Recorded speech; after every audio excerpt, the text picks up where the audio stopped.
Hello everybody. Before we get started, insert your standard disclaimer here. Don't try this at home. Your mileage may vary. What we're doing today is this is a video to show you what is commonly known as a powder wedge. This isn't some 20th century redneck invention. These things were actually sold up until in the early 1900s by the Sears and Roebuck catalog.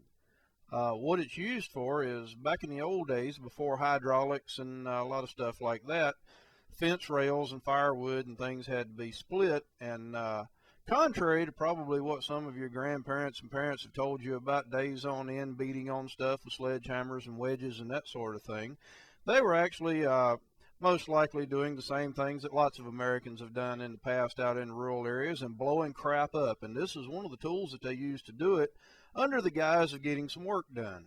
So again, don't try this at home, and your mileage may vary. But this is a little video of what a powder wedge is and how to use it. Okay, so here's a demonstration of a powder wedge.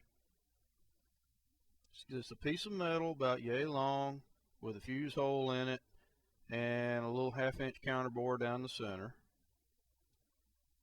You load it with FFFG black powder. As far as how much you use, the little white cap you see sitting here is one of the caps off the top of a can of WD-40.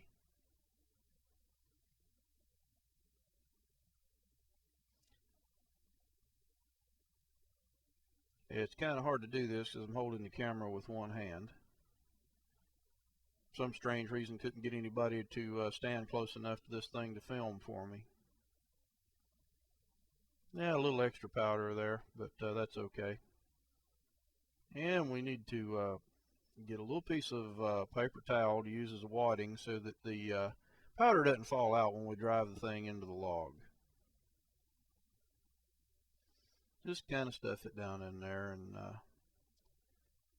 take a piece of cannon fuse and put the fuse hole.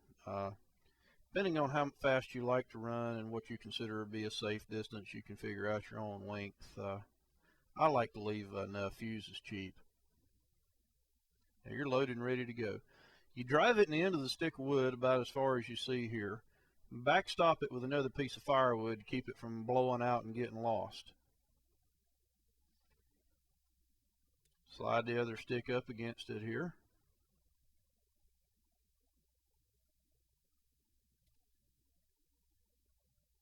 That also helps transfer the force into what you're splitting.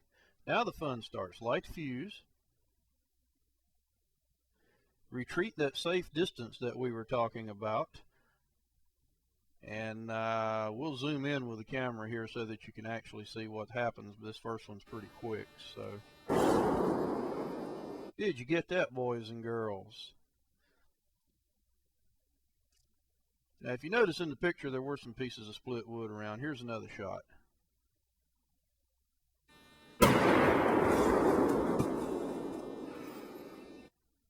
So now you see why we retreat a safe distance, and it may be further than you thought.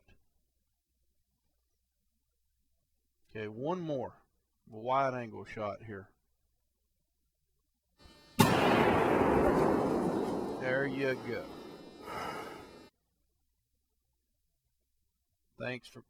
Thanks for watching the video, and next time you hear somebody mention a powder wedge from the old days, which they don't talk about a whole lot, but they did exist and were actually a useful tool back in the day for splitting fence rails and that sort of thing.